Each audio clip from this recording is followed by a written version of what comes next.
Officer anti corruption Bhavnagar Malik Mohammad Akram Zaki की बड़ी कार्रवाई। सिविल कोर्ट फोर्टाबास का बेग मोहम्मद असर गिरफ्तार। तफसील बता रहे हैं भावनगर से हमारे district bureau chief Mohammad Imtiyaz झोरट।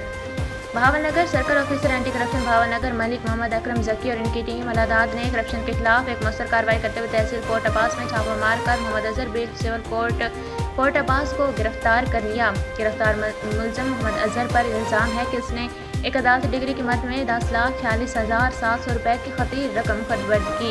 Anti corruption हुकाम ने मुलजम के खिलाफ बाकायदा मुकदमा दर्ज करके मजीद कानूनी कार्रवाई का आगाज कर दिया है।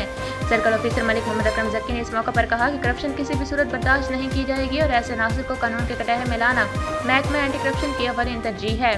अवामी हल्कों ने इस इकदाम को सराहा और उम्मीद जाहिर की कि करप्ट नासिर के खिलाफ मजीद सख्त कार्रवाई अमल में लाई जाएंगी।